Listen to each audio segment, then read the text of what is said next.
Arif, Nah ya, itu di dia, publik. banyak kode-kode, banyak sinyal-sinyal memunculkan berbagai spekulasi. Mas Hanta, seberapa kuat sih sebenarnya ya kita bicara politik Gibran terlepas dari Pak Jokowi dengan berbagai relawannya? Ya, kekuatan Gibran ya Pak Jokowi itu. Karena Kekuatan Gibran. salah satu simbol beliau putranya Pak Jokowi, sehingga bisa dibaca sebagai merepresentasikan kekuatan Pak Jokowi. Kalau hanya relawan Gibran, bukan putra Pak Jokowi, tidak sekuat ini pengaruhnya.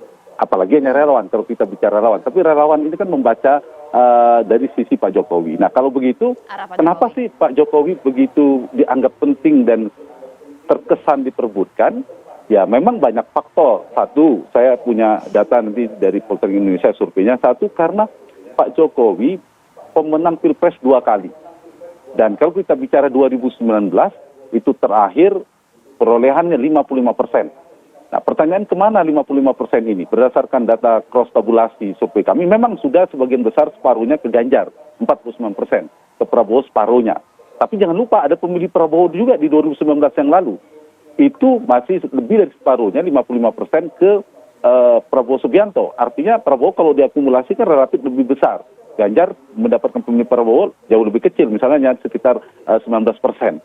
Itu satu, karena Pak Jokowi punya Pilpres 2 periode, itu membuat dia penting dan strategis. Yang kedua, dari sisi tadi approval ratingnya, tingkat kepuasan publik atau yang mempersepsikan positif terhadap Pak Jokowi juga tinggi. Angkanya 70-80%. Di Poltering Indonesia misalnya 75%. Ini juga menjadi, kalau tadi pemilih, ini kita bisa istilahkan pendukung Jokowi.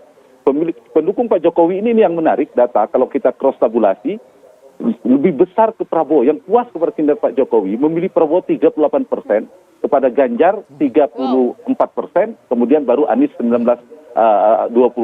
Artinya yang puas itu ke Anies relatif lebih sedikit. Nah, ini yang menyebabkan tren terakhir itu relatif tipis kemenangan Pak Prabowo, karena segmentasi yang puas pada kinerja Pak Jokowi itu relatif sedikit lebih besar pada Prabowo. Mungkin faktor karena beliau menteri, bagian di pemerintahan bisa jadi, atau juga kode signal politik kedekatan Pak Jokowi dan Pak Prabowo.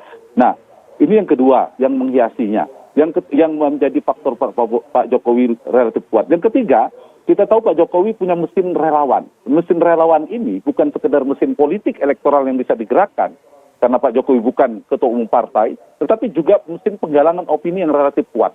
Itu juga menjadi strategis. Yang keempat, Pak Jokowi adalah panglima tertinggi yang mengendalikan seluruh jaringan dan mesin kekuasaan ketika Pilpres putaran 1 maupun 2 berlangsung. Sampai dengan Februari 2024 dan Juni 2024 itu Pak Jokowi menjadi presiden. Arti inilah yang menyebabkan Pak Jokowi menjadi penting dan strategis dan membuat beberapa kekuatan dua kubu politik itu berebutan. Nah, kesan Pak Jokowi mendua inilah saya kira berawal dari adanya komplikasi politik di mana awalnya skenario ingin menggabungkan, tapi realitasnya tidak bisa. Nah, karena tidak bisa, kenapa? Karena kompetisi elektoralnya sangat kompetitif di antara kedua itu.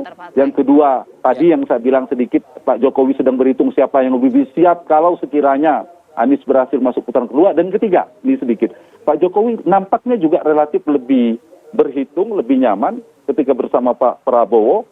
Artinya apa? Kalau Ganjar itu yang memegang saham politik terbesarnya kan Ibu Mega. Karena Ibu Mega ketua umum dan Pak Jokowi tidak lebih besar dari pengaruh Ibu Mega.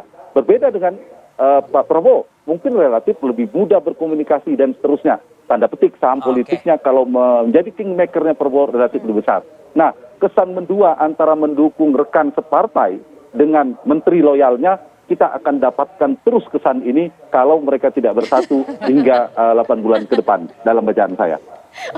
Udah dikasih bocoran tuh Mas Hanta nih. Oke, kita lihat Mas, nanti cenayangnya benar atau enggak ya. Terima kasih banyak Mas Hanta, terima kasih banyak Mas Nyarwi atas waktunya. Sekali obrolan kita hari ini. Menarik loh, ya kan, mencari kenyamanan dan keberlangsungan. Nah, intinya begitu, ya kan. Banyak misteri yang kita tunggu. Masih banyak misteri. Itu dia.